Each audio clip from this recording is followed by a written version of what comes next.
പ്രിയ പ്രേക്ഷകരെ, പതിവ് പോലെ ഇന്ന് കുടുംബമായി പോയൊരു സിനിമ കണ്ടു. ദുൽഖർ സൽമാൻ ടീമിൻ്റെ കാന്ത എന്ന് പറയുന്ന സിനിമ തിയേറ്ററിൽ പോയി കണ്ടു.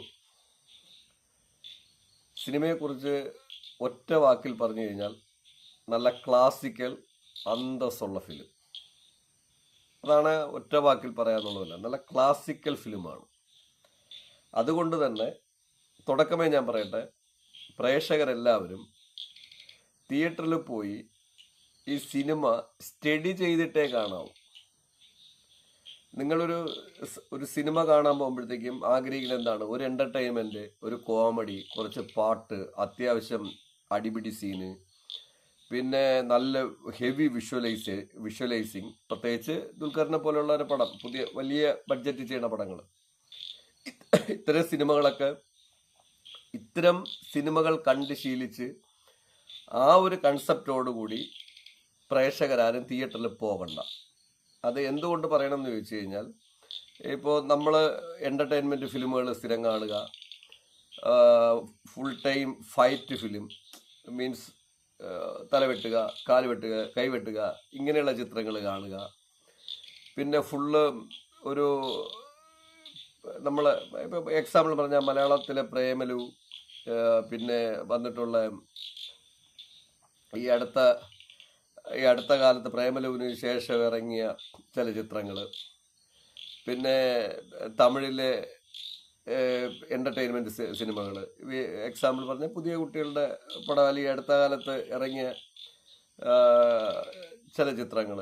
അപ്പോൾ ഇത്തരം ചിത്രങ്ങളിലൊക്കെ ചില ചിത്രങ്ങൾ എന്ന് പറയുന്നത് ഇതെല്ലാം എൻ്റർടൈൻമെൻറ്റ് ഫിലിമുകളാണ്.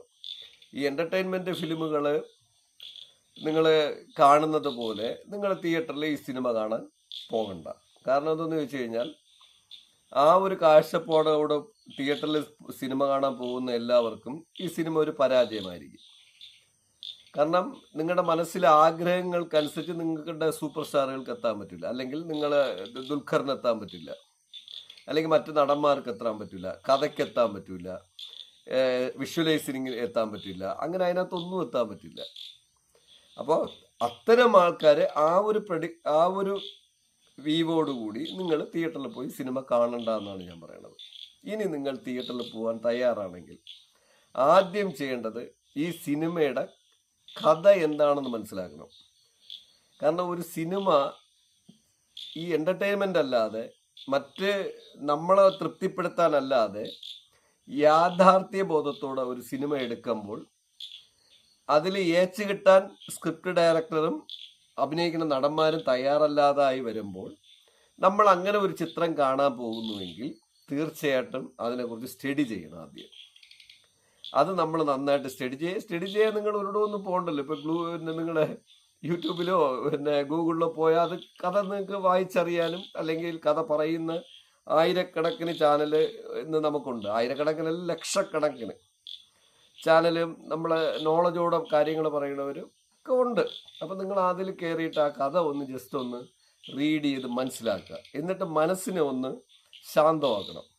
ഞാൻ കാണാൻ പോകുന്നത് ഒരു റിയൽ സ്റ്റോറി സിനിമ, വളരെ റിയലായിട്ട് തന്നെ വിഷ്വലൈസ് ചെയ്യിച്ചിട്ട് നമ്മുടെ പ്രേക്ഷകരെ മുൻപിൽ എത്തുന്ന പടമാണ്. അതിന് ഞാൻ നിങ്ങളുടെ അടുത്ത് ഒരു എക്സാമ്പിൾ പറയാം.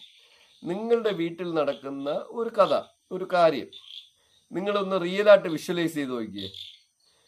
ആ കഥ നിങ്ങൾ തീരുമാനിക്കണം. നിങ്ങൾ വീട്ടിൽ നടക്കുന്ന ഏതെങ്കിലും ഒരു ഇൻസിഡൻറ്റ് നിങ്ങൾ റിയലായിട്ട് അങ്ങ് എടുക്കാൻ തീരുമാനിച്ചു നോക്കിയേ. അതിലെവിടെ എൻ്റർടൈൻമെൻറ്റ് വരും? അതിലെവിടെ വലിയ വലിയ കോമഡി വരും? അതിലെവിടെ അടിസീന് വരും? നിങ്ങൾ ഈ സൂപ്പർ സ്റ്റാറുകൾ അല്ലെങ്കിൽ വലിയ വലിയ ബഡ്ജറ്റ് സിനിമകളുള്ളതാണ്. ഞാൻ നേരത്തെ സിനിമകളൊന്നും അധികം എടുത്ത് പറയാത്ത എക്സാമ്പിൾ ഞാൻ പ്രേമലു എന്ന് പറയുന്ന പടത്തെ പറഞ്ഞെന്നുള്ളൂ. കാരണം ഒന്നൊരു മലയാളത്തിൽ ഈ അടുത്ത കാലത്ത് ഇറങ്ങിയാൽ വല്ലാത്ത മിക്സ്ഡ് പടം, പിന്നെ എല്ലാം കൂടെ ഒത്തൊരുമിച്ച് വന്നു കഴിഞ്ഞാൽ ആവേശം, ഇതൊക്കെ ഈ പിൽക്കാലത്ത് പോയിക്കൊണ്ടിരുന്ന പടങ്ങളാണ്. അപ്പോൾ പിന്നെ ഇങ്ങനെയുള്ള രീതിയിൽ നിങ്ങളുടെ ഫാമിലിയിൽ വരൂ? ഇല്ല. ഏതെങ്കിലും ഒരു കഥാതന്തു എടുത്തിട്ട് അതിൻ്റെ റിയൽ ചെയ്യണമെങ്കിൽ നമുക്ക് ഒരുപാട് കാര്യങ്ങളിൽ സ്ലോയിലേ നീങ്ങാൻ പറ്റുള്ളൂ. അപ്പോൾ അങ്ങനെ ഒരു പടം ഒരു വിഷ്വലൈസിങ് നിങ്ങൾ നിങ്ങളുടെ വീട്ടിൽ നിന്ന് ഒരു എടുത്ത് ചെയ്ത് നോക്കി ചെയ്യുമ്പോൾ അത് റിയലായിട്ട് പതിപ്പിക്കണമെങ്കിൽ അതിലൊരു ആ ഫ്രെയിമുകളെല്ലാം ഒന്ന് സ്ലോ ആയിരിക്കും. രണ്ട്, യാഥാർത്ഥ്യം പറഞ്ഞു പോകണം. യാഥാർത്ഥ്യം പറഞ്ഞു പോകുമ്പോഴത്തേക്ക് അതിനകത്ത് നിങ്ങൾക്ക് വല്ലാതെ ഒന്നും തന്നെ കുത്തി നിറയ്ക്കാൻ പറ്റൂല. അപ്പോൾ അങ്ങനെ ഒരു രീതിയിൽ നിങ്ങൾ മനസ്സിൽ കാണണം, നിങ്ങളെ വീടിനെ കാണണം, അല്ലെങ്കിൽ നിങ്ങൾ ഇടപെടുന്ന വഴികൾ കാണണം. അതെല്ലാം തന്നെ നിങ്ങൾ ഒരിക്കലും നിങ്ങൾക്ക് വലിയ ഹെവി ലെവലുള്ള ഒരു വിഷ്വലും തരൂല. അപ്പം ഇങ്ങനെ രീതിയിൽ നിങ്ങൾ കണ്ടതിന് ശേഷം ഈ കഥയെ നിങ്ങൾ, അതായത് ഈ കാന്ത എന്ന് പറയുന്ന സിനിമയുടെ സ്റ്റോറി ജസ്റ്റ് ഒന്ന് റീഡ് ചെയ്ത് മനസ്സിലാക്കി ബ്രെയിനിൽ കയറ്റി മനസ്സിനെ ശാന്തമാക്കി ചിന്തിച്ചിട്ട് തലയ്ക്ക് ബോധത്തോടെ നിങ്ങൾ തിയേറ്ററിൽ പോയി കാണാമെങ്കിൽ, ഞാൻ പ്രേക്ഷകരടുത്ത് പറയുന്നു, ദുൽഖറിൻ്റെ ഇതുവരെ കണ്ട സിനിമകളിൽ ഏറ്റവും മികച്ച ചിത്രം. കാരണം ദുൽഖർ സിനിമ സെലക്ട് ചെയ്യണതിൽ വളരെ മിടുക്കനാണ്, നല്ല വീവുള്ള ആളാണ്. ഈ 10 വർഷത്തിനകത്ത് ഇറങ്ങിയ ഓരോ ചിത്രവും അതിൻ്റെ ദുൽഖർ എപ്പോഴും വ്യത്യസ്തമായ കഥാപാത്രം എടുക്കുന്നു എന്നുള്ള മാത്രമല്ല, ദുൽഖർ ജീവിക്കാനുള്ള എല്ലാ സൗകര്യങ്ങളും ഉള്ള ഫാമിലിയിലായതുകൊണ്ട് ഫണ്ട് ബേസ് ചെയ്ത് ദുൽഖറിന് സിനിമ എടുക്കേണ്ട കാര്യമില്ല എന്നുള്ളതാണ് എൻ്റെ കാഴ്ചപ്പാട്. കാരണം ഒരു നല്ല കഥാപാത്രങ്ങൾ മാത്രം സെലക്ട് ചെയ്താൽ മതി. ദുൽഖറിൻ്റെ 50ഓ 100ഓ തലമുറയ്ക്ക് ജീവിക്കേണ്ട സമ്പത്ത് വീട്ടിലുണ്ട്. അവരിനിപ്പോൾ വാരിക്കോരി നാട്ടുകാർക്കൊന്നും കൊടുക്കണമില്ല. അത്രയും സമ്പത്തുള്ള ഒരാൾ നല്ല കഴിവുള്ള ഒരു ബ്രില്യൻ്റായിട്ട് പുറത്തു വരുമ്പോൾ, ദുൽഖറിൻ്റെ ആദ്യകാലത്തെ സിനിമകൾ മുതൽ നമുക്ക് ഇങ്ങോട്ട് എടുത്തു നോക്കിക്കഴിഞ്ഞാൽ വളരെ വെരി ബ്രില്യൻ്റ് ആണ്. അല്ലാതെ മമ്മൂട്ടിയുടെ മോനെന്ന് പറഞ്ഞിട്ട് പ്രത്യേകിച്ച് അയാൾക്ക് ഒരു പ്രൊഡക്ടിവിറ്റി ഞാൻ കൊടുക്കുന്നില്ല. കാരണം മമ്മൂട്ടിയുടെ മോനെന്ന് പറഞ്ഞിട്ട് 1-2 സിനിമയിൽ അഭിനയിക്കാനേ പറ്റും. ചാൻസ് എത്ര കിട്ടിയാലും പ്രൂഫ് ചെയ്യാൻ പറ്റണം. അതിന് കഴിവ് തന്നെ വേണം, സ്കില്ല് വേണം കേട്ടോ. നമ്മൾ എത്രയൊക്കെ ആയാലും ടെക്നിക്കിനൊക്കെ ഒരുപാട് പരിധിയുണ്ട്. നിങ്ങൾക്ക് ടെക്നിക്കിൽ പരിധി ഉണ്ടെന്ന് പറഞ്ഞു കഴിഞ്ഞാൽ നിങ്ങൾ ചില തെലുങ്ക് സിനിമ നോക്കിയാൽ, ചില കന്നഡ സിനിമ നോക്കിക്കഴിഞ്ഞ്, ചില ഹിന്ദി സിനിമകൾ നോക്കി, ടെക്നിക്കിനൊക്കെ ലിമിറ്റേഷൻ ഉണ്ട്. ആ നടന്മാരുടെ സിനിമകളൊക്കെ നമുക്ക് പലപ്പോഴും പിന്നെ ഒരു എൻ്റർടൈൻമെൻ്റ് അല്ലാതെ വേറെ ഒരു മേഖലയിൽ ഉൾപ്പെടുത്താൻ പറ്റില്ല. കാരണം ഓരോ നടന്മാർ, ഞാൻ ആരെയും നടന്മാർ പേര് പറയണില്ല, അതൊക്കെ ചിലപ്പോൾ അവർക്കൊരു ബുദ്ധിമുട്ട്, അല്ലെങ്കിൽ ഞാനൊരു ആളെ എതിർത്ത് പറയും പോലെ ആയിരിക്കും. അപ്പോൾ അതിനൊക്കെ ഒരു പരിധിയുണ്ട്. അതെല്ലാം കഴിഞ്ഞ് കഴിഞ്ഞാൽ അതിൻ്റെ മുകളിൽ പോകണം, വലിയ കഥകളെടുത്ത് ചെയ്യണമെങ്കിൽ അതിനൊക്കെ സ്കില്ല് വേണം. അപ്പോൾ അത് മമ്മൂട്ടിയുടെ മകനെന്നുള്ള ഒരു കാറ്റഗറിയൊന്നും ഞാൻ ദുൽഖറിന് കൊടുക്കാൻ ആഗ്രഹിക്കുന്നില്ല, ഞാൻ കൊടുക്കാൻ ഇഷ്ടപ്പെടുന്നുമില്ല. ഞാനെങ്കിലും മമ്മൂട്ടിയുടെ മകനെന്നുള്ള ഒരു കാര്യം കൊടുക്കണമെന്ന് പറഞ്ഞാൽ സമ്പത്തുണ്ട് അവർക്ക്. പിന്നെ അവരധികം സ്പെൻഡ് ചെയ്യണമെന്നുമല്ല നാട്ടിൽ, അങ്ങനെയൊന്നും അല്ലാത്തവരുണ്ട്, ധാരാളം സമ്പത്തുണ്ട്. അപ്പോൾ അവന് സമ്പത്തിനെ ബേസ് ചെയ്ത് സിനിമ ചെയ്യേണ്ട അങ്ങനെ ഒരു കാഴ്ചപ്പാട് പുള്ളിക്കാരനുണ്ടെന്ന് എനിക്ക് തോന്നുന്നു. അപ്പോൾ അങ്ങനെ ഉള്ളതുകൊണ്ട് പുള്ളി ഇപ്പോൾ ഒരു 10 വർഷമായിട്ട് എടുക്കുന്ന സിനിമകളെല്ലാം തന്നെ നല്ല ഗംഭീരം പടങ്ങളാണ് കേട്ടോ. അദ്ദേഹത്തിൻ്റെ ഒരു അറ്റിറ്റ്യൂഡും അഭിനയ സാധ്യതയുള്ളതും കൂടെ നിൽക്കുന്നവർക്ക് അഭിനയിക്കാൻ സ്പേസ് കൂടെ കൊടുക്കുന്ന ചിത്രങ്ങൾ. ഇപ്പോൾ മമ്മൂട്ടിയെ പോലെയല്ല, മമ്മൂട്ടിയുടെ 90% ചിത്രങ്ങൾ നമ്മൾ എടുത്തു കഴിഞ്ഞാൽ ഏറ്റവും കൂടുതൽ ഫ്രെയിം പോകണം മമ്മൂട്ടിയുടെ പിന്നെ ഇതിലായിരിക്കും. കഥ ഹൈപ്പ് ചെയ്യണമെല്ലാം മമ്മൂട്ടി ബേസ് ചെയ്തായിരിക്കും. പക്ഷെ ദുൽഖറിന് അങ്ങനെയില്ല. കഥ എന്താവശ്യപ്പെടുന്നോ അതിനനുസരിച്ച് പുള്ളി ചെയ്യുന്നു. അപ്പോൾ എല്ലാ കഥാപാത്രങ്ങൾക്കും നല്ല പ്രാധാന്യമുണ്ട്. അപ്പോൾ അതാണ് വ്യത്യാസം. അപ്പോൾ അത് മമ്മൂട്ടിയുടേതായ ഒരു സ്റ്റാർ ഓഫ് സ്റ്റാൻഡ് കീപ്പ് ചെയ്യാനായിരിക്കണം, അത് ചെയ്തല്ലേ പറ്റും. അതുകൊണ്ടല്ലേ അദ്ദേഹം ഇപ്പോഴും നിൽക്കുന്നത്. പിന്നെ നടൻ എന്നുള്ള നിലയ്ക്ക് നമുക്ക് വേറെ കാര്യം, മമ്മൂട്ടിയുടെ പ്രമേയമൊക്കെ ഈ അടുത്ത കാലത്തിറങ്ങിയ പടത്തിനെ കുറിച്ചൊക്കെ അദ്ദേഹത്തിൻ്റെ അഭിനയത്തെക്കുറിച്ച് എനിക്കും ബാധവരാത്ത അഭിപ്രായം തന്നെയാണ് ഉള്ളത്. അതൊക്കെ വേറെ കാര്യം, അത് അവിടെ നിൽക്കട്ടെ. നമ്മളിപ്പോൾ ദുൽഖറിൻ്റെ കാന്തയെ സിനിമയെ കുറിച്ചാണ്. അപ്പോൾ അങ്ങനെ ഈ ലെവലിൽ നിന്ന് മാറി നിന്നുകൊണ്ട്, അതായത് മമ്മൂട്ടി എന്ന് പറയുന്ന നടൻ്റെ ലെവലിൽ നിന്ന് മാറി ദുൽഖർ എന്ന് പറയുന്ന നടൻ അദ്ദേഹത്തിന് സാമ്പത്തികപരമായിട്ട് ഇനിയിപ്പോൾ ജീവിക്കാൻ ഇതിൽ നിന്നുണ്ടാക്കണ്ട എന്നുള്ളത് കൊണ്ട് വലിയ വലിയ കൊമേഴ്ഷ്യൽ സിനിമ എന്നുള്ളതിലുപരി നല്ല ബഡ്ജറ്റോടുകൂടി നല്ല കാമ്പുള്ള കഥാപാത്രങ്ങൾ പ്രേക്ഷകർ കാണാതിരിക്കുക ചെയ്തിട്ട്, പടം പൊളിയാതിരിക്കുക ചെയ്തിട്ട്, റിസ്ക് എടുത്ത് അദ്ദേഹത്തിന് മുമ്പിലെത്തുന്ന കഥയ്ക്ക് അദ്ദേഹം റിസ്ക് എടുത്ത് ചെയ്യുന്ന സിനിമകൾ. അതുകൊണ്ട് തന്നെ അദ്ദേഹം വ്യത്യസ്തനാവുകയാണ്. അദ്ദേഹം ഇതുവരെ ചെയ്ത ചിത്രങ്ങളിൽ ഏറ്റവും മികച്ച ചിത്രമാണ് കാന്ത. ഇതിനു മുമ്പ് അദ്ദേഹം ചെയ്ത ചിത്രങ്ങൾ എനിക്ക് ഏറ്റവും ഇഷ്ടപ്പെട്ടതെന്ന് ലക്കി ഭാസ്കർ, പിന്നെ അതിനു മുൻപ് ഇറങ്ങിയ ഒരു പടം, അതും ഞാനൊരു 10-12 പ്രാവശ്യം കണ്ടു. തിയേറ്ററിൽ നിന്ന് വളരെ കുറച്ച് പ്രാവശ്യം, ടി വിയിൽ വരുമ്പോൾ എപ്പോഴും റിപ്പീറ്റ് ചെയ്ത് കാണും. ലക്കി ഭാസ്കർ ഒരു 50 പ്രാവശ്യം കണ്ടു കാണുന്നു തോന്നുന്നു. എപ്പോഴൊക്കെ ടി വിയിൽ വരും അപ്പോഴൊക്കെ കാണും, എത്ര പ്രാവശ്യം വന്നാലും കാണും. എന്നെ അതൊക്കെ അദ്ദേഹത്തിന്റെ അഭിനയ മികവ് കൊണ്ടാണ് കാണുന്നത്. പിന്നെ കഥ പറഞ്ഞു പോണ രീതി എല്ലാം നല്ല വെരി വെരി ബ്രില്യൻ്റ് ആണ്. കാരണം അതിനു മുൻപ് അദ്ദേഹം അഭിനയിച്ച നേവി ഓഫീസറായിട്ട് നേവിയിലെ ഒരു കഥാപാത്രമായിട്ട് അഭിനയിച്ച ആ പടം, അയ്യോ അതൊക്കെ ഒരു കിട്ടില്ല പടം. പക്ഷെ അതിനകത്തൊക്കെ ഒരു കൊമേഴ്ഷ്യൽ ഉണ്ട്, ഇച്ചിരിയെങ്കിലും കൊമേഴ്ഷ്യൽ ഉണ്ട്. പടം പിന്നെ വിറ്റുപോകണം എന്നുള്ള രീതിയിൽ ഉണ്ട്. പക്ഷെ ഈ ചിത്രം അങ്ങനെയല്ല. ഈ ചിത്രം ഒരു കൊമേഴ്ഷ്യൽ പ്ലാനിങ്ങും ഇല്ലാതെ വളരെ റിസ്ക് എടുത്ത്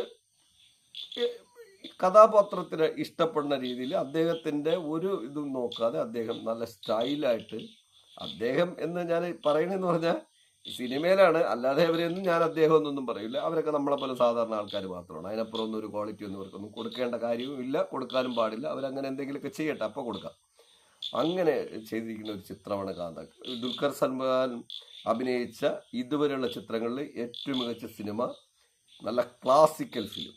കണ്ടു നിങ്ങൾ, അതുകൊണ്ട് ഇപ്പോൾ കണ്ടു എന്ന് പറയുമ്പോൾ ഞാൻ പറയണത്, നിങ്ങൾ അതുകൊണ്ട് എല്ലാ പ്രേക്ഷകരും തിയേറ്ററിലോട്ട് പോകുമ്പോഴത്തേക്ക് എങ്ങനെ പോകണം, ഈ കഥ ഒന്ന് സ്റ്റഡി ചെയ്തിട്ട് ക്ലിയർ ചെയ്തിട്ട്. കാരണം ഇതൊന്ന് 1950, 55, 58 കാലഘട്ടത്തിൽ നടക്കുന്ന കഥയാണ്. പിന്നെ അത് കഴിഞ്ഞിട്ട് ഈ പറയുന്ന മെയിൻ കഥാപാത്രത്തിന്റെ ജീവിതം അങ്ങോട്ട് പോകുന്ന ഒരു രീതിയുണ്ട്. അദ്ദേഹം പിന്നെ ദയനീയമായി മരിക്കുന്ന സീനും ഇതൊക്കെ ഉണ്ട്. അതൊന്നും ഇതിലില്ല. ഇങ്ങനെ പോകുന്ന കാര്യങ്ങളുണ്ട്. ഈ കഥ നമ്മൾ മനസ്സിലാക്കിയിട്ട് ഈ കഥാപാത്രത്തെ, കഥയും ആ ചുറ്റുപാടും ക്ലിയർ ചെയ്ത്, ഞാൻ അതാണ് പറഞ്ഞത്, നിങ്ങളെ വീട്ടിലൊരു ഒരു വിഷയം എടുത്ത് സിനിമയാക്കിയാൽ, അല്ലെങ്കിൽ ഒരു 10 മിനിറ്റുള്ള ഒരു ഡോക്യുമെന്ററി എന്തെങ്കിലും ആക്കിയാൽ എങ്ങനെ ഇരിക്കും? ആ ഒരു കാഴ്ചപ്പാടോടെ നിങ്ങൾ തിയേറ്ററിൽ പോയിരിക്കുക. ഒരു നല്ല ഒരു എക്സലന്റ് ക്ലാസിക് ഫിലിം കാണാം. 2 മണിക്കൂറും 46 മിനിറ്റും പോകുന്നതറിയില്ല. പക്ഷെ അത് സിനിമ ഇഷ്ടപ്പെടണം. നമ്മളത് സ്റ്റഡി ചെയ്തിട്ട് പോയാലേ നമുക്ക് പുറകിലോട്ട് ഇറങ്ങിച്ചെല്ലാൻ പറ്റുള്ളൂ. പഴയ കാലഘട്ടത്തിൽ ഇറങ്ങിച്ചെല്ലണ്ടേ? പുതിയ കുട്ടികൾക്കൊക്കെ പുതിയ കുട്ടികളിൽ എല്ലാവർക്കും പഴയ കാലഘട്ടങ്ങളെക്കുറിച്ച് അറിയാമോ? ആ കാലഘട്ടത്തിലോട്ട് ഇറങ്ങിച്ചെല്ലാൻ പറ്റുമോ?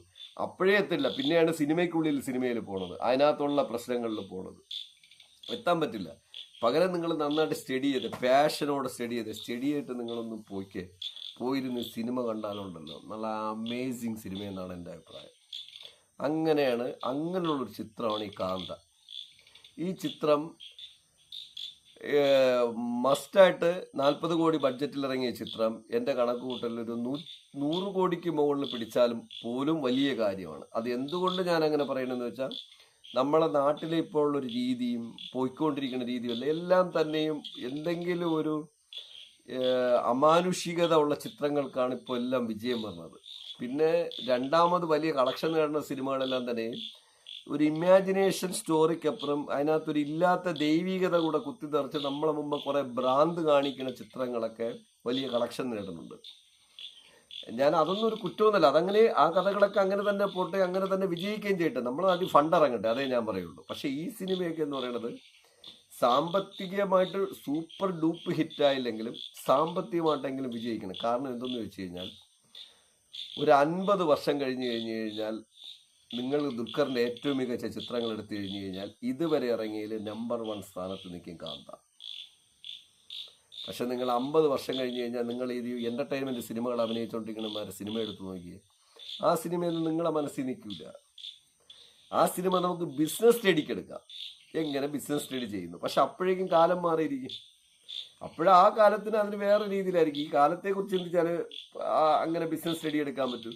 പക്ഷെ ലൈഫ് ലോങ് ദുൽഖർ സൽമാൻ ഒരു 70, 80, 75, 80 വയസ്സായി വീട്ടിൽ വേറെ വർക്കൊന്നും ഇല്ലാതിരുന്നാലും, അങ്ങനെ ഇരുന്നാലും, അല്ലെങ്കിൽ ഫ്രീ ഉള്ള ടൈമിലൊക്കെ റിപ്പീറ്റ് ചെയ്ത് കണ്ടാൽ കണ്ണ് നിറയുന്ന നല്ല ഒരു, ഞാൻ ചെയ്തതിൻ്റെ സാറ്റിസ്ഫാക്ഷൻ കിട്ടുന്ന ചിത്രം എന്നുള്ളതിൽ റിപ്പീറ്റ് ചെയ്ത് തന്നെ ദുൽഖർ സൽമാൻ ഈ ചിത്രം കാണും. 1. 2, ദുൽഖർ സൽമാനെ മരിച്ചുപോയാലും ആരെങ്കിലും ഓർമ്മിക്കുന്നുവെങ്കിൽ ഈ ചിത്രത്തിൽ കൂടി ഓർമ്മിക്കും. 3, ദുൽഖർ സൽമാൻ യാഥാർത്ഥ്യങ്ങളുടെ ചിത്രങ്ങളിലേക്ക് ഇറങ്ങിച്ചെല്ലുന്ന ഒരു നടനാണെന്നുള്ള നിലയ്ക്ക് പ്രേക്ഷകരുടെ മനസ്സിൽ ഇടം പിടിക്കും. ഇപ്പോഴീ സിനിമയൊന്നും പെട്ടെന്ന് ആരും അംഗീകരിക്കില്ല. കാരണം സൂപ്പർ സ്റ്റാർ പദവിയിലും ആ രീതിയിലൊക്കെ കണ്ടുകൊണ്ട് എൻ്റർടൈൻമെൻ്റൊക്കെ കാണാൻ പറ്റും. പക്ഷേ കുറച്ച് കാലം കഴിഞ്ഞ് റിപ്പീറ്റേഷൻ വരും. റിപ്പീറ്റ് ചെയ്ത് വരുമ്പോഴാണ് ഈ മനസ്സിലേക്ക് അങ്ങോട്ട് മെല്ലെ മെല്ലെ കാലം അംഗീകരിക്കുന്നത്. അങ്ങനെ വരുമ്പോൾ ദുൽഖർ സൽമാൻ ഈ 2025 ഇതുവരെ അഭിനയിച്ച ഏറ്റവും മികച്ച ചിത്രമാണ് കാന്ത. ഇതാണ് ഈ സിനിമയെക്കുറിച്ച് എനിക്ക് പറയാനുള്ളത്. പ്രേക്ഷകർ അതുകൊണ്ട് തിയേറ്ററിൽ പോകണമെങ്കിൽ ഞാൻ പറഞ്ഞല്ലോ, നിങ്ങളൊരു വല്ലാത്ത എൻ്റർടൈൻമെൻറ്റ്, വല്ലാത്ത ആക്ഷൻ മൂവി ഇതൊന്നും കണ്ട് ഈ സിനിമയ്ക്ക് പോകരുത്. പോയാൽ തിയേറ്ററിൽ നിന്ന് കുറേ പേരിരുന്ന് കടന്ന് ബഹളം ഉണ്ടാക്കുന്നത് കണ്ടു. ഞാൻ അവരെയൊന്നും കുറ്റം പറയില്ല, കാരണം അവർ കാരണം പുതിയ ആർക്കും തന്നെയും എൻ്റെ മൊബൈലിൽ ഇരുന്നാലും ഇങ്ങനെ റീലടിക്കാനും മറ്റു കാര്യങ്ങൾക്കും മാത്രമാണ് സമയം. ഒരു സിനിമയ്ക്ക് പോകുമ്പോൾ ഒരു പ്രധാന നടൻ ഒരു പടം വ്യത്യസ്തമായിട്ട് ചെയ്യണമെന്നൊരു വാർത്ത വന്നാൽ വേറെ എന്തോ പ്രെഡിക്റ്റ് ചെയ്തിട്ട് തിയേറ്ററിൽ വരും. തിയേറ്ററിൽ വന്നിരിക്കുമ്പോൾ ഇവരുദ്ദേശിച്ച ഒന്നുമില്ല, അതിനകത്ത് എൻ്റർടൈൻമെൻറ്റും ഇല്ല. അപ്പോൾ എന്ത് ചെയ്യും? ഇവർ അവിടെ നിന്ന് ബഹളം ഉണ്ടാക്കും. ക്ലാസ്സായിട്ട് സിനിമ കണ്ടുകൊണ്ടിരിക്കുന്ന പ്രേക്ഷകർക്ക് അത് പിന്നെ വിഷമവും തോന്നും. ഇവരെ ചരിത്രം കണ്ട വിവരമില്ലാത്ത കുറേ മനുഷ്യരെന്ന് എപ്പോഴും വിലയിരുത്തുകയും ചെയ്യും. പക്ഷെ അതെല്ലാം തന്നെയും പുതിയ പിള്ളേരാണ്. എല്ലാ ടെക്നോളജി കയ്യിലുണ്ടായിട്ട് എന്തെന്ന് പോലും ഒന്ന് ചിന്തിക്കാൻ പോലും ഇത് മെനക്കെടാതെ തിയേറ്ററിൽ വന്നിരുന്നിട്ട് ബഹളം ഉണ്ടാക്കണ പുതിയ പിള്ളേർ. അതിൽ തന്നെ പിള്ളേരുടെ വസ്ത്രധാരണവും മറ്റുമൊക്കെ നോക്കുമ്പോൾ അറിയാം അത്യാവശ്യം വിദ്യാഭ്യാസമുള്ള പിള്ളേരുമാണ്. അപ്പോൾ അതൊന്നും ഞാൻ ഒരു കുറ്റം പറയണില്ല, അത് അവരുടെ ഒരു രീതി. പക്ഷെ അങ്ങനെയൊന്നും പ്രേക്ഷകർ തിയേറ്ററിൽ പോയി സിനിമ കാണാൻ ദയവ് ചെയ്ത് പോകരുത്. ഞാൻ റിക്വസ്റ്റ് ചെയ്യണം, കാന്ത സിനിമ നിങ്ങൾ അങ്ങനെ കാണാൻ പോകരുത്. സ്റ്റഡി ചെയ്ത് ക്ലാസിക്കൽ ഫിലിമായിട്ട് തിയേറ്ററിൽ പോയി സിനിമ കാണുക. അപ്പോൾ നിങ്ങൾക്ക് തീർച്ചയായിട്ടും എന്താണ് യാഥാർത്ഥ്യബോധത്തോടെ എന്നുള്ളത് മനസ്സിലാക്കാൻ പറ്റും. പോണതിന് മുമ്പ് ഞാൻ പറഞ്ഞല്ലോ, നിങ്ങളെ വീട്ടിൽ ഏതെങ്കിലും ഒരു ചെറിയൊരു സംഭവം എടുത്തിട്ട് നിങ്ങളും ചിന്തിക്കും, ഒന്ന് വിഷ്വൽ ചെയ്താൽ എങ്ങനെ ഇരിക്കും, അങ്ങനെ വരുമ്പോൾ എങ്ങനെ ഇരിക്കും, അതിന് മ്യൂസിക്കും കാര്യങ്ങളും കൊടുത്താൽ എങ്ങനെ ഇരിക്കും. അതാണ് അങ്ങനെയുള്ള സിനിമയാണ് ഈ കാന്ത എന്ന് പറയുന്ന സിനിമ. ഈ സിനിമ കണ്ടു വളരെ സംതൃപ്തിയോടെ ഞാനിതാ തിരിച്ചു വന്ന് ബ്ലോഗ് ചെയ്യണം. അപ്പോൾ തന്നെ കുടുംബത്തിനടുത്ത് ചോദിച്ചു, മകനുണ്ടായിരുന്നു 14 വയസ്സ്, അവൻ നല്ല പടമെന്ന് തന്നെയാണ് അവൻ അഭിപ്രായം പറഞ്ഞത്. നല്ല ക്ലാസ് ഫിലിം, കാരണം നമ്മൾ നേരത്തെ അവരൊക്കെ സ്റ്റഡി ചെയ്ത് ഒക്കെ നോക്കിയിട്ട് പോയതാണ്. പ്രേക്ഷകർ അഭിപ്രായമൊക്കെ തുടക്കം മുതൽ ഈ പടത്തിന് പലരും നെഗറ്റീവ് റിവ്യൂ പറയണുണ്ട്. ആ നെഗറ്റീവ് റിവ്യൂ ഒക്കെ എന്ന് പറഞ്ഞു കഴിഞ്ഞാൽ, നെഗറ്റീവ് റിവ്യൂ സിനിമയ്ക്ക് പറയുന്നിടത്തൊക്കെ ഞാൻ പറയണു, നിങ്ങളുടെ അറിവില്ലായ്മ ആർക്കും ഒന്നും ചെയ്യാൻ പറ്റൂല. കാരണം എന്തെങ്കിലുമൊക്കെ സ്വപ്നം കണ്ട് സിനിമയ്ക്ക് പോകല്ല. ഓരോ പടങ്ങളും അവരെടുക്കുമ്പോഴത്തേക്ക് അതിന് ഓരോ രീതിയുണ്ട്. അത് എൻ്റർടൈൻമെൻറ്റ് സിനിമയായിട്ട് ഇറക്കുമ്പോൾ എൻ്റർടൈൻമെൻറ്റ് മോശമാണെങ്കിൽ നിങ്ങൾ ഒരു ചീത്ത പറയും. ഇതൊരു പക്ക ഒരു ക്ലാസിക്കൽ ഫിലിമാണെന്നുള്ള രീതിയിൽ റിയൽ സ്റ്റോറി അതേപോലെ ചിത്രീകരിക്കണമെന്ന രീതിയിൽ നല്ല രീതിയിൽ അനൗൺസ്മെൻറ്റ് ചെയ്തിട്ട് വന്ന പടമാണ്. അതുകൊണ്ട് തന്നെ എൻ്റെ മകനൊരു പ്രശ്നമില്ല.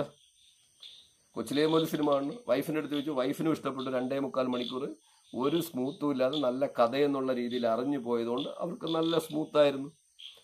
അപ്പോൾ അങ്ങനെ നിങ്ങൾ അറിഞ്ഞു പോയാൽ നല്ല സ്മൂത്ത് ഫിലിമും, അറിയാതെ പോയാൽ ഏറ്റവും ബോറ് ഫിലിമുമാണ് കാന്ത നിങ്ങൾക്ക് നൽകുന്ന ഗിഫ്റ്റ്.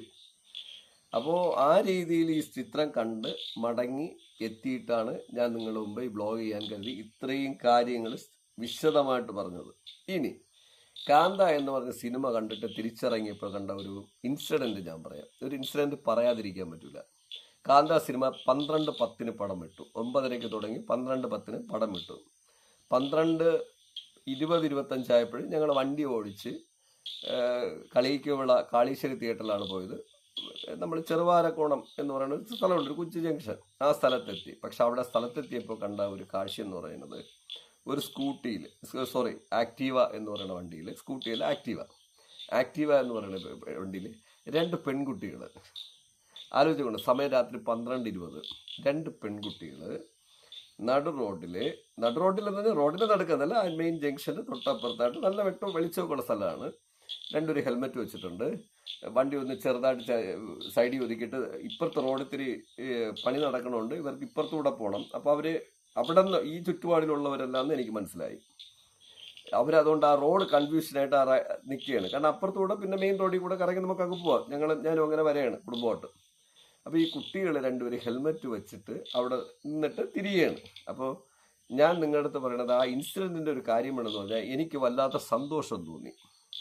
രാത്രി 12:20 അത്യാവശ്യം 20 വയസ്സിനും 35 വയസ്സിനും ഇടയിലെ 2 പെൺകുട്ടികൾ തിയേറ്ററിൽ വന്ന് സിനിമ കണ്ടിട്ട് ഒറ്റയ്ക്ക് വണ്ടി ഓടിച്ചു പോകണം.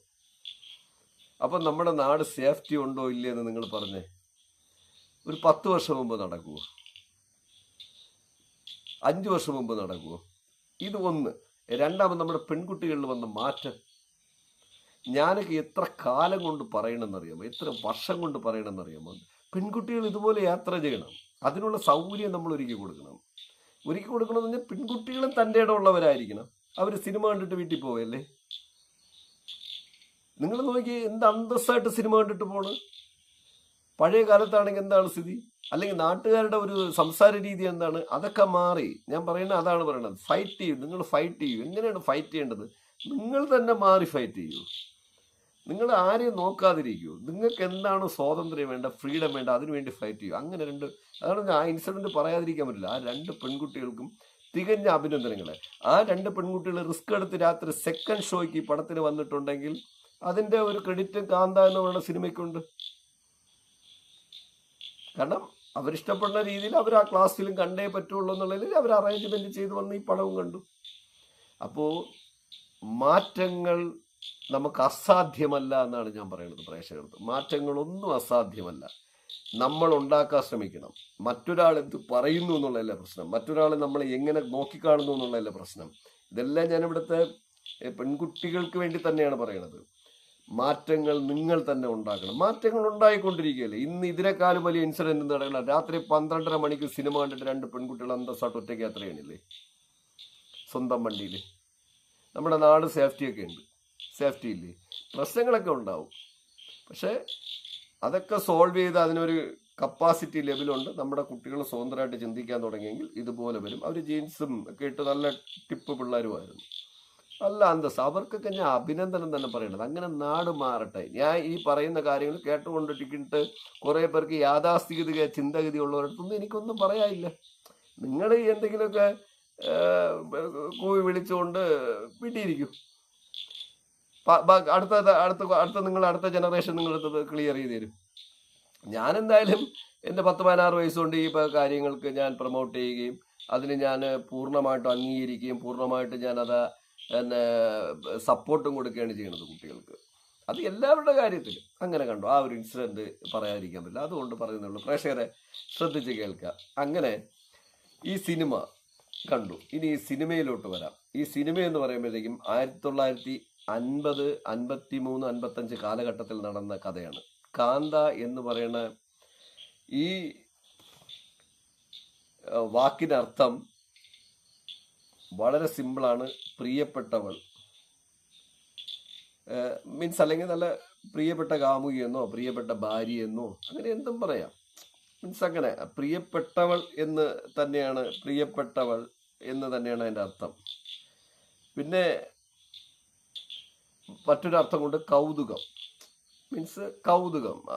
അത് സെയിം ആണ്. നമുക്ക് എന്തെങ്കിലും ഒരു കൗതുകം തോന്നുക, ഒരു അട്രാക്ഷൻ തോന്നുക. അപ്പോൾ ഇങ്ങനെയൊക്കെയുള്ള മീനിങ് ഉള്ളതാണ് ഈ കാന്ത എന്ന് പറയുന്നതിൻ്റെ അർത്ഥം. ഈ പടത്തില് പക്ഷെ നോക്കുമ്പോൾ ഈ പ്രിയപ്പെട്ടവൾ എന്ന് തന്നെയാണ് അർത്ഥം. പ്രിയപ്പെട്ടവൾ എന്ന് പറയുമ്പോൾ പ്രിയപ്പെട്ടവൾ എന്ന കാമുകി എന്ന് തന്നെ നമുക്ക് എടുക്കാം. വളരെ തിക്കായിട്ടുള്ള പ്രണയത്തിൻ്റെ ആഴത്തിൻ്റെ നിഷ്ഠൂര താഴ്വരയിലേക്ക് ഇറങ്ങി ചെല്ലുന്ന കുത്തി ഒഴുകുന്ന നദി പോലെ, അല്ലെങ്കിൽ ജോയിൻ ചെയ്ത് ചേർന്നൊഴുകുന്ന മേഘപാളികൾ പോലെ എന്നൊക്കെ പറയാം. അത്തരം രീതിയിൽ ആഴമായ ഒരു പ്രണയകാവ്യം പോലെയാണ് അത് പോണത്. അതുകൊണ്ട് തന്നെയാണ് കാന്തയുടെ അർത്ഥം ഇതായിരിക്കുമെന്ന് ഞാൻ കരുതുന്നു. അങ്ങനെയുള്ള ഈ സിനിമ ഒരു നല്ലൊരു കാവ്യമായിട്ട് റിയലായിട്ട് ഒരു ജീവിത രീതി വച്ചിട്ട് പ്രൊഫഷണലായിട്ട് മുന്നേറുക ശ്രമിക്കുകയും ആ പ്രൊഫഷനിൽ മുന്നേറി എത്തപ്പെടുകയും അതിനകത്ത് 2 പേർ തമ്മിലുള്ള ഈഗോ ക്ലാഷിൽ തുടങ്ങി അത് മെല്ലെ ഒരു കൊലപാതകത്തിൽ ചെന്ന് അവസാനിക്കുകയും ആ കൊലപാതകത്തിൻ്റെ ടെസ്റ്റിൽ നിന്ന് ജീവിതം തന്നെ കൈവിട്ടു പോവുകയും ചെയ്യുന്ന രീതിയിലുള്ള ഒരു ലൈറ്റ്. ഞാൻ എൻ്റെ ലൈറ്റ് കഥ നിങ്ങൾക്ക് സ്റ്റോറി പറഞ്ഞെന്നുള്ളൂ അറിഞ്ഞു പോവാൻ. അപ്പോൾ അങ്ങനെയുള്ള നടന്ന സംഭവം, സിനിമയ്ക്കുള്ളിലെ സിനിമയായിട്ട് നടന്ന സംഭവമാണ് ഈ കഥ. തമിഴിലെ ആദ്യത്തെ സൂപ്പർ സ്റ്റാറിൻ്റെ കഥ. അപ്പം ഇതറിഞ്ഞ് നമ്മൾ തിയേറ്ററിലോട്ട് പോയി കാണുമ്പോഴത്തേക്കും ചിത്രം നമുക്ക് വളരെ സ്റ്റൈലായിട്ട് തോന്നും. അങ്ങനെ ഉള്ളൊരു കഥയാണ് ഈ പടം. ഈ പടം അത്രയും ഫ്രെയിം ബൈ ഫ്രെയിം ആയിട്ട് റിയൽ സ്റ്റോറി ആയിട്ട് പോകുന്ന സിനിമയാണ്. അതുകൊണ്ട് ഇതറിഞ്ഞ് വേണം പ്രേക്ഷകർ ഈ പടം തിയേറ്ററിൽ പോയി കാണാൻ. അങ്ങനെ നിങ്ങൾ നല്ല വീവോടെ ഇരുന്ന് സിനിമ കണ്ടു കഴിഞ്ഞാൽ ഈ സിനിമയെക്കുറിച്ച് പറഞ്ഞു കഴിഞ്ഞാൽ ഓരോ ഫ്രെയിമും മെല്ലെ മെല്ലെ മെല്ലെ മെല്ലെ 1-2 ഡ്രോപ്പ് വെള്ളം വീണ് അത് കുറച്ച് കൂടുതൽ വെള്ളമായി ആ വെള്ളം പിന്നെ മെല്ലെ മെല്ലെ ഒഴുകി വശങ്ങളിൽ കൂടി പോയി പിന്നെ അത് നദിയിൽ കൂടി ചേർന്ന് പിന്നെ അത് കുത്തി ഒഴുകി കടലിലോട്ട് പോയി ചേർന്ന് പിന്നെ ഉണ്ടാവുന്ന ഒരു സംഭവം. അതിനകത്ത് നമ്മളങ്ങ് പെട്ടത് തന്നെയാണ്.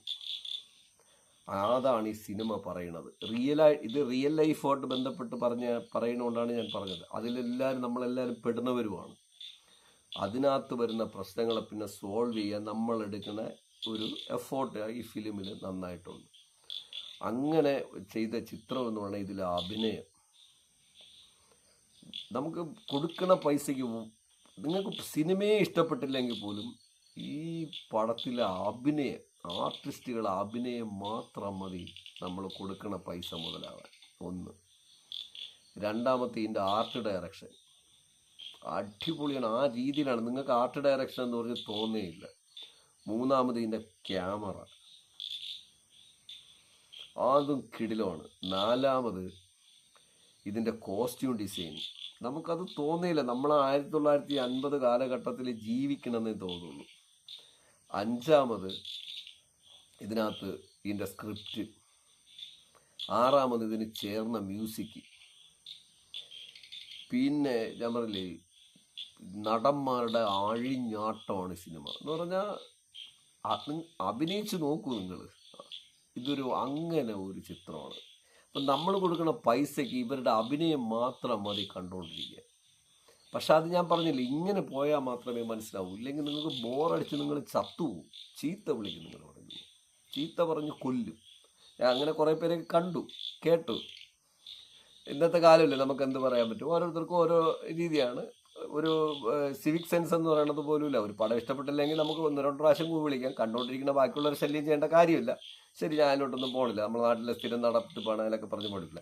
അങ്ങനെയാണ് ഈ സിനിമ പോണത്. അതുകൊണ്ടാണ് ഞാൻ പ്രേക്ഷകർക്ക് പറയുന്നത്, നിങ്ങൾ വളരെ ശ്രദ്ധിച്ച് ഡീപ്പായിട്ട് അതൊന്ന് സ്റ്റഡി ചെയ്തിട്ട്, എപ്പോഴും ജസ്റ്റ് ഒന്ന് സ്റ്റഡി ചെയ്തിട്ട് തിയേറ്ററിൽ പോയി കാണുമ്പോഴത്തേക്കും നിങ്ങൾക്കത് ഉൾക്കൊള്ളാൻ പറ്റും. ഉൾക്കൊണ്ടതിന് ശേഷം നിങ്ങളുടെ അഭിപ്രായം പറയും. ഇത് ഈ സിനിമയെക്കുറിച്ച് ഞാൻ തൽക്കാലം കാന്തയെക്കുറിച്ച് പറഞ്ഞു നിർത്തുകയാണ്.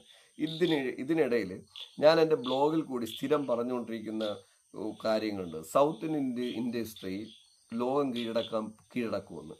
സൗത്ത് ഇന്ത്യൻ ഇൻഡസ്ട്രി സിനിമ കൊണ്ട് ലോകം കീഴടക്കുമെന്ന് ഞാൻ കുറേ കാലം കൊണ്ട് പ്രേക്ഷകർക്ക് എൻ്റെ ബ്ലോഗ് വഴി റിപ്പീറ്റ് ചെയ്ത് പറയണതാണ്. അത് കേട്ട് പ്രേക്ഷകർക്ക് പലർക്കും ബോറടിച്ചിട്ടും ഉണ്ടാവും. കാരണം എന്ന് പറഞ്ഞാൽ ഇപ്പോഴും റിപ്പീറ്റ് ചെയ്ത് പറയുന്നത്. പക്ഷെ ഞാൻ അതിനൊരു പ്രൂഫ് തരാം. 2025 ഇറങ്ങിയ ഒരു 6 ചിത്രങ്ങളെ കുറിച്ച് ഞാനൊരു പ്രൂഫ് തരാം.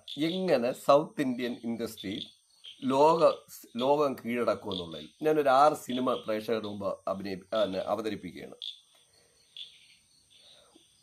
ഈ 2025 ഇതുവരെ ഇറങ്ങിയ ഏറ്റവും മികച്ച കളക്ഷൻ നേടിയ 6 ചിത്രങ്ങൾ. അതിൽ നമ്പർ 1 പൊസിഷനിൽ നിൽക്കുന്നത് കാന്താര സിനിമയാണ്. കാന്താര സിനിമ 850 കോടി രൂപയാണ് ടോട്ടൽ വേൾഡ് വൈഡ് കളക്ഷൻ അടക്കം, സാറ്റലൈറ്റ് അടക്കം പിടിച്ചിരിക്കുന്നത്. 850 കോടി. 850 കോടിയിൽ 619 രൂപയാണ് ഇന്ത്യയുടെ ഗ്രോസ് കളക്ഷൻ. ഓവർസീസ് അടക്കം 731 കോടി. സാറ്റലൈറ്റ് അടക്കം 850 കോടി. ടോട്ടൽ അതിൻ്റെ ഇതുവരെയുള്ള ടോട്ടൽ കളക്ഷനാണ്. ടോട്ടൽ അല്ലാത്ത തിയേറ്റർ കളക്ഷൻ അല്ല 850 കോടി. ടോട്ടൽ 850 കോടിയിൽ 619 കോടി രൂപ ഇന്ത്യയുടെ തിയേറ്റർ കളക്ഷനാണ്. ഓവർസീസ് അടക്കം 731 കോടി രൂപ. മറ്റെല്ലാം കൂടെ 850 കോടി രൂപ. അങ്ങനെ കാന്താരയാണ് 1-ാം സ്ഥാനത്ത്. 2-ാം സ്ഥാനത്ത് ചാവ 585 കോടി രൂപയാണ് ഇന്ത്യൻ കളക്ഷൻ. ഓവർസീസ് അടക്കം 800 കോടി 2-ാം സ്ഥാനത്ത്. 3-ാം സ്ഥാനത്ത് സയ്യാര 398 കോടി. ഓവർസീസ് അടക്കം 570 കോടി. ഇതിൽ ഞാൻ വായിച്ചിട്ട് ഓരോന്നും പറഞ്ഞുതരാം. കൂലി 338 കോടിയാണ് Indian collection. Overseas world wide അടക്കം 180 കോടി അടക്കം 518 കോടി രൂപയാണ് അതിൻ്റെ ബിസിനസ്. പിന്നെ പറഞ്ഞത് വാർ 2 287 കോടി രൂപ, 287 കോടി രൂപ. പിന്നെ പറയണത്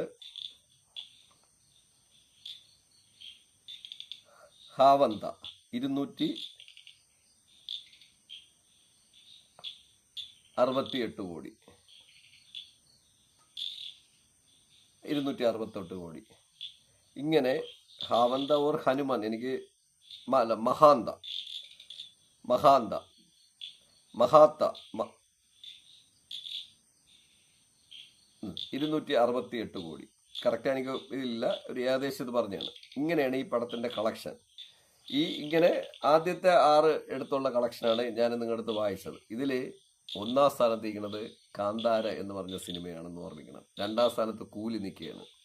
ഇതിൻ്റെയൊക്കെ പ്രൊഡക്ഷൻ കോസ്റ്റ് നിങ്ങൾ നോക്കണം. 1. പിന്നെ ഇതിൻ്റെ വേൾഡ് വൈഡ് കളക്ഷൻ, ഈ പടത്തിൻ്റെയൊക്കെ വേൾഡ് വൈഡ് കളക്ഷൻ എടുക്കാം. ഒന്നാമത് പിന്നെ കാന്താരയ്ക്ക് വന്നിട്ടുള്ളത് വേൾഡ് വൈഡിൽ ഇന്ത്യൻ കളക്ഷൻ പോയിട്ട് പുറത്തുനിന്ന് വന്നിട്ടുള്ള എന്ന് പറയുന്ന കളക്ഷൻ എന്ന് പറയുന്നത് 119 കോടി രൂപയാണ്. അതായത് ഇന്ത്യയുടെ പുറത്തുനിന്ന് വന്ന കളക്ഷൻ 119 കോടി രൂപയാണ്. ചാവയ്ക്ക് ഇന്ത്യയുടെ പുറത്തുനിന്ന് വന്ന കളക്ഷൻ 215 കോടിയാണ്. സയ്യാരയ്ക്ക് ഇന്ത്യക്ക് പുറത്തു വന്നതെന്ന് പറഞ്ഞാൽ 162 കോടിയാണ്. എന്നാൽ കൂലി എന്ന് പറയുന്ന സിനിമയ്ക്ക് പുറത്തുനിന്ന് വന്ന കളക്ഷൻ 180 കോടി രൂപയാണ്. അതായത് ഇന്ത്യക്ക് പുറത്തു നിന്ന് വന്ന കളക്ഷൻ. ഞാൻ ഇതൊക്കെ പറഞ്ഞു പറഞ്ഞതെന്ന് പറഞ്ഞാൽ സിനിമകളെല്ലാം ഇന്ത്യയുടെ പുറത്തു നിന്ന് കളക്ഷൻ വന്ന് ഇന്ത്യയിൽ ഒരു വലിയൊരു ഹബ്ബായിട്ട് മാറണം. പുറത്തുള്ള പൈസ നമ്മളെ നാട്ടിൽ വരുമ്പോഴാണ് നമ്മുടെ നാട്ടിന് ഗ്രോത്ത് വരുന്നത്. 1. അപ്പോൾ ഇത് സൗത്ത് ഇന്ത്യൻ ഇൻഡസ്ട്രിയിലോട്ട് ഞാൻ പറയണം. ഇതിനൊപ്പം മലയാള ഇൻഡസ്ട്രിയിലോട്ട് വരാം. മലയാള ഇൻഡസ്ട്രിയിൽ നിന്ന് 300 കോടി ക്ലബിലെത്തിയ ഒറ്റ പടമേ ഉള്ളൂ. അത് ഞാൻ നിങ്ങളടുത്ത് പറയണ്ടല്ലോ, ലോക എന്ന് പറയുന്ന സിനിമ. ഇതിനകത്ത് രസകരമായ സംഭവമുണ്ട്, ഞാൻ നിങ്ങൾ കോട്ട് ചെയ്ത് തരാം. ലോക 302 കോടി രൂപയാണ് ടോട്ടൽ കളക്ഷൻ. പക്ഷേ ലോകയുടെ ഓവർസീസ് കളക്ഷൻ എന്ന് പറയുന്നത് 181 കോടി രൂപയാണ്. ആലോചിച്ച് നോക്കുക, 181 കോടി രൂപ. അതായത് ഓവർസീസ് വേൾഡ് വൈഡ് പുറത്തു നിന്നുള്ള ഓവർസീസ് കളക്ഷൻ, ഇന്ത്യക്ക് പുറത്തു നിന്നുള്ള കളക്ഷൻ എടുത്താൽ അതിൽ 1-ാം സ്ഥാനത്ത് ചാവയാണ്, 215 കോടിയുണ്ട്. 2-ാം സ്ഥാനത്ത് ലോകയാണ്, 181 കോടി രൂപ. 3-ാം സ്ഥാനത്ത് കൂലിയാണ്. 4-ാം സ്ഥാനത്ത് സയ്യാര 162 കോടി. ഇതിൽ 2 ചിത്രങ്ങൾ സൗത്ത് ഇന്ത്യൻ സിനിമയാണ്. ഇനി നോർത്ത് ഇന്ത്യയുടെ 2 ചിത്രങ്ങൾ നിങ്ങൾ ആലോചിച്ച് നോക്കേണ്ട പടമാണ്. അങ്ങനെ നമ്മൾ എടുത്തു കഴിഞ്ഞാൽ വേൾഡ് വൈഡിലെ 2-ാം സ്ഥാനത്ത് വരുന്ന ചിത്രമാണ് ലോക. ഒരു സിനിമ ഇന്ത്യയിൽ നിന്ന് എന്തൊക്കെ രീതിയിൽ കളക്ഷൻ എടുക്കുന്നു അതിന് ഞാൻ നിങ്ങളടുത്ത് പറഞ്ഞുതരാം. കാന്താര എന്ത് സിനിമയാണ്? ഒരു വിശ്വാസത്തെ ഡിപ്പെൻഡ് ചെയ്യുന്ന സിനിമയാണ്. അതൊരു മതവുമായിട്ട് ബന്ധപ്പെട്ട് നന്നായിട്ട് കിടപ്പുണ്ട്. അതുകൊണ്ട് തന്നെ അങ്ങനെ പ്രേക്ഷകർ കയറിയുകൊണ്ടാണ് ഇന്ത്യയിൽ നിന്ന് ആ പടത്തിന് വല്ലാത്ത ഗ്രോസ് വന്നത്. എന്നാൽ ഔട്ട് ഓഫ് കൺട്രിയിൽ അത് വളരെ താഴെയാണ്, ഇന്ത്യക്ക് പുറത്തുനിന്ന്. ചാവ എന്ന് പറയുന്ന സിനിമയും ഇതേ റേഞ്ചിൽ പോണയാണ്. ഇതിനിടയിൽ ഹനുമാൻ എന്ന് പറഞ്ഞൊരു സിനിമയുണ്ട്, അതൊക്കെ ഇങ്ങോട്ട് താഴോട്ടുണ്ട്. ഈ സിനിമ ഇതേ റേഞ്ചിലുണ്ടായിരുന്നു. ഈ രീതിയിൽ നിൽക്കുകയാണ്, ഒരു മതവിഭാഗത്തിൻ്റെ കയ്യിൽ നിൽക്കുകയാണ്. പക്ഷെ ലോക എന്ന് പറയുന്ന സിനിമ അങ്ങനെയല്ല.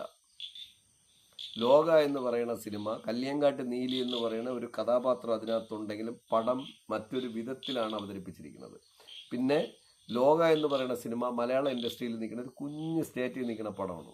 ആ പടം വേൾഡ് വൈഡ് ഗ്രോസ് കളക്ഷനിൽ 2-ാം സ്ഥാനത്ത് ഇന്ത്യയിൽ നിൽക്കുകയാണ്. 2-ാം സ്ഥാനത്ത് നിൽക്കുകയാണ്. ഇതാണ് ഞാൻ പറഞ്ഞത്, സൗത്ത് ഇന്ത്യൻ ഇൻഡസ്ട്രി ലോകം കീഴടക്കും. അപ്പോൾ ടോട്ടൽ നമ്മൾ ഈ വർഷത്തെ പെർഫോമൻസ് ബേസ്ഡ് കളക്ഷൻ എടുത്തു കഴിഞ്ഞാൽ അപ്രോക്സിമേറ്റ് 10,000 കോടി രൂപയ്ക്ക് മുകളിൽ ബിസിനസ് വന്നു കഴിഞ്ഞു. ഇത് 1 ലക്ഷം കോടിയായിട്ട് മാറ്റാൻ പറ്റുമെന്നാണ് ഞാൻ എപ്പോഴും അന്നും പറയണത് ഇന്നും പറയണത്.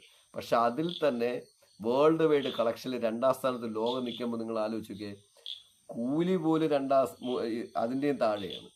നമ്മളെ ഈ മലയാളക്കരയിൽ നിന്ന് കൊച്ചു ചിത്രങ്ങളെടുത്ത് ലോകം മൊത്തം മാർക്കറ്റ് ചെയ്യാൻ പറ്റുമോ എന്ന് ചോദിച്ചാൽ അത് എത്തുമെന്നാണ് പറയുന്നത്. ആ രീതിയിൽ നമ്മളെ ഇൻഡസ്ട്രി മാറിക്കൊണ്ടിരിക്കുകയാണ്.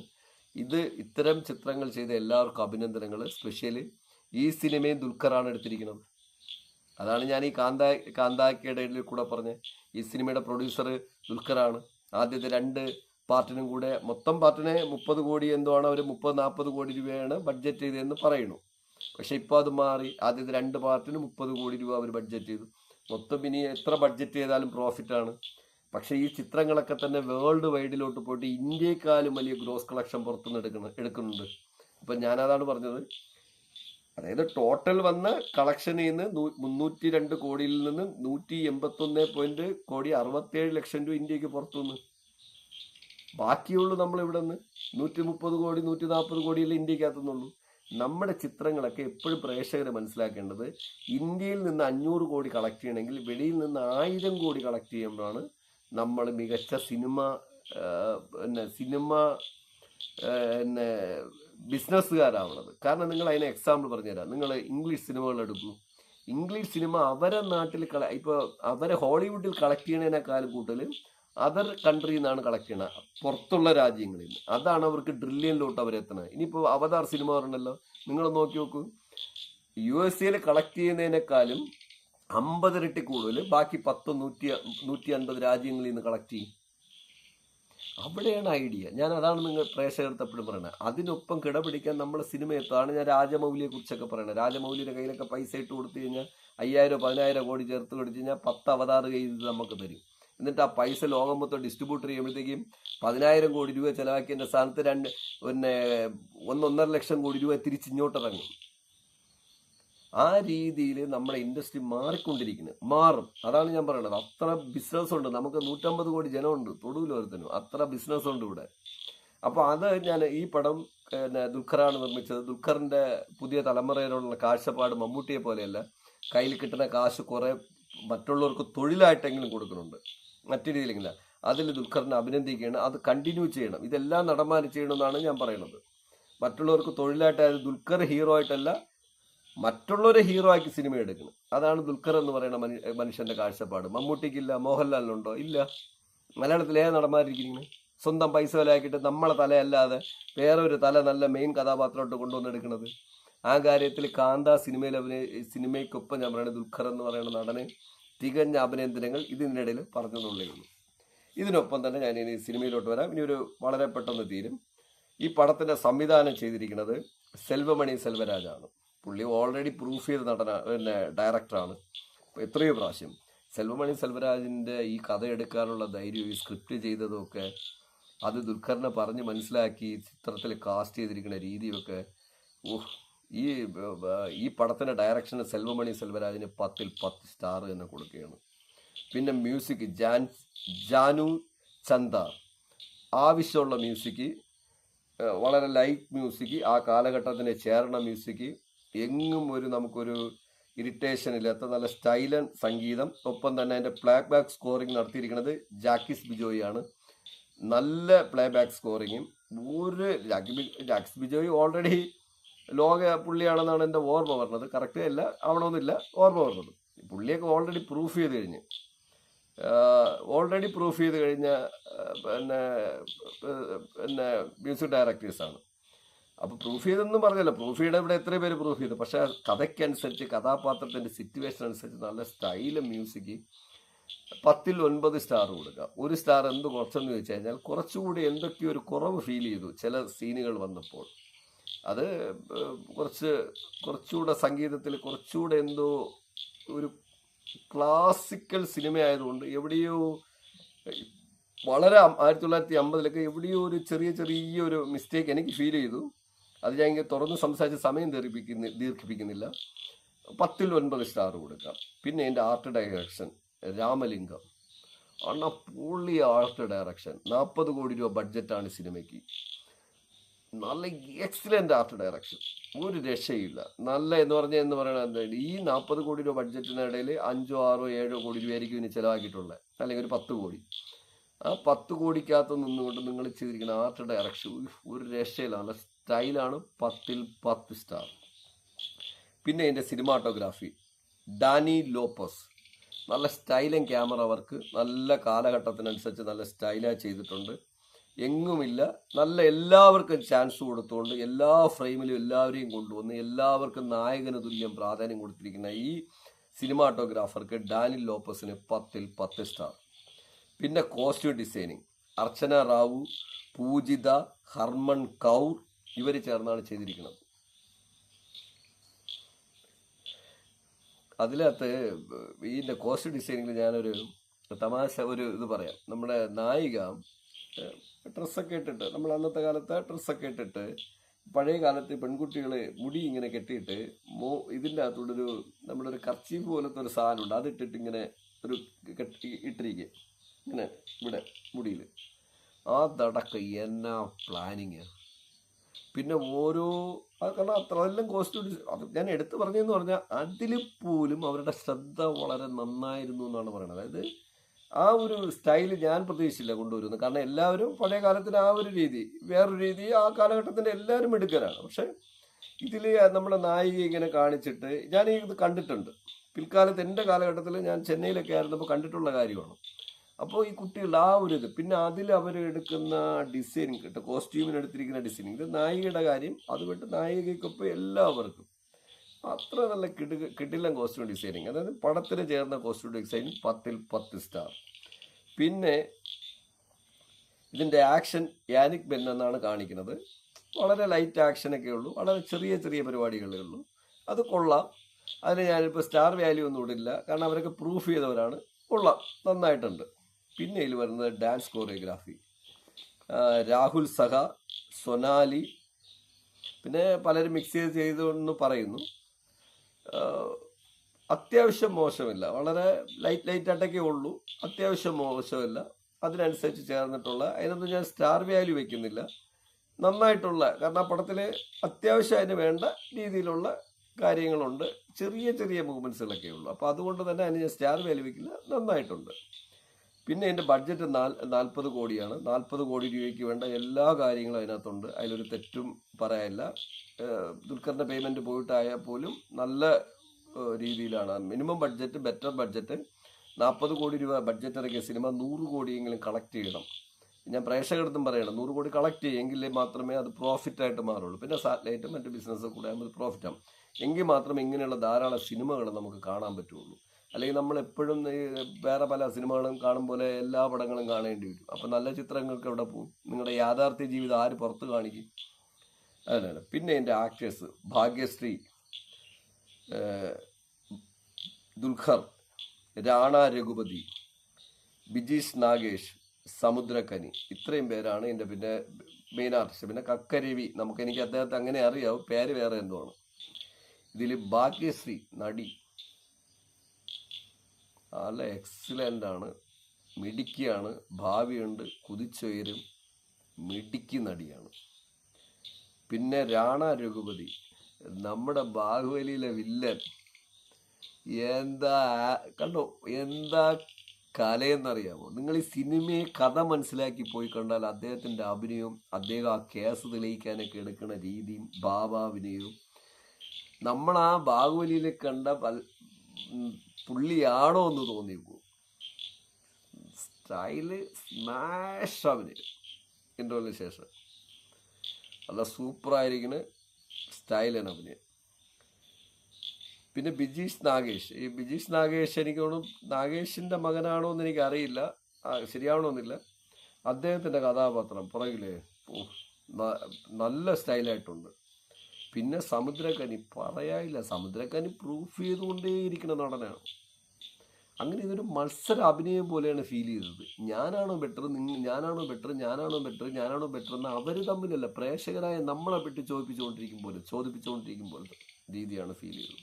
അങ്ങനെ ഇവരുടെ അഭിനയം. പിന്നെ ഇതിനിടയിൽ ഞാൻ പറഞ്ഞില്ലേ, ഈ നാഗേഷ് എന്ന് പറയുന്ന ആളാണെന്നുണ്ട്, ബാബു എന്ന് പറയുന്ന ഒരു കഥാപാത്രം ചെയ്യണം, അദ്ദേഹത്തിൻ്റെ അഭിനയം, ഇവർ എല്ലാം അടിപൊളി. അങ്ങനെ കുറച്ച് കഥാപാത്രങ്ങളും യാഥാർത്ഥ്യ കഥയുമായിട്ട് ബന്ധപ്പെടുത്തി നല്ല സ്മൂത്തായിട്ട് റൺ ചെയ്യണ ഒരു സ്റ്റൈലൻ ചിത്രമാണ് ഈ കാന്ത.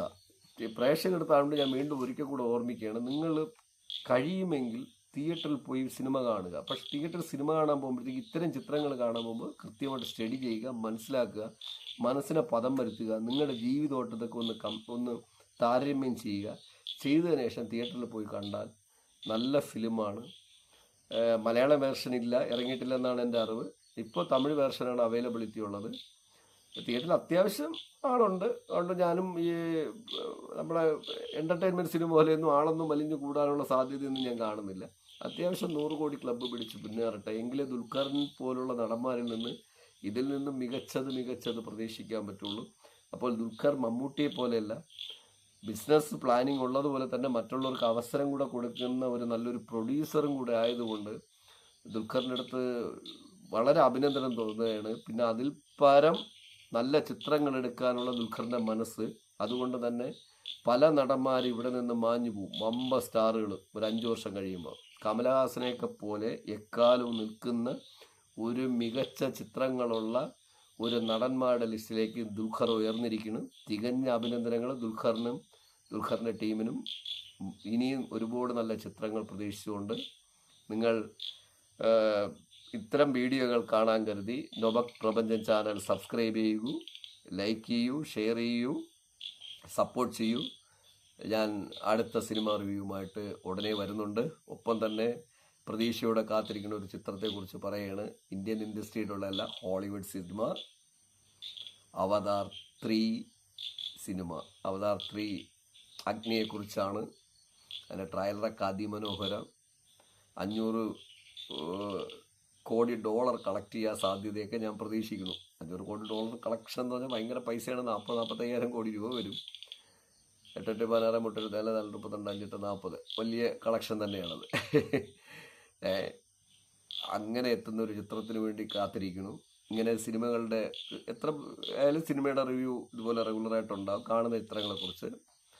അങ്ങനെ വമ്പ സിനിമകൾ നമ്മുടെ ഇന്ത്യൻ ഇൻഡസ്ട്രിയിൽ നിന്ന് വന്നുകൊണ്ടിരിക്കുന്നു. ഇന്ത്യൻ ഇൻഡസ്ട്രി 1 ലക്ഷം കോടി രൂപ ബിസിനസ്സിന് മുകളിൽ ചെന്നെത്തട്ടെ. അതിനുള്ള സൗകര്യം ഗവൺമെൻറ്റും എല്ലാവരും ഒരുക്കട്ടെ. പ്രേക്ഷകർ അത് മനസ്സിലാക്കി സിനിമ കാണൂ എന്ന് പറഞ്ഞുകൊണ്ട് ഞാൻ നൊബക് പ്രപഞ്ചൻ ചാനൽ സബ്സ്ക്രൈബ് ചെയ്യൂ, ലൈക്ക് ചെയ്യൂ.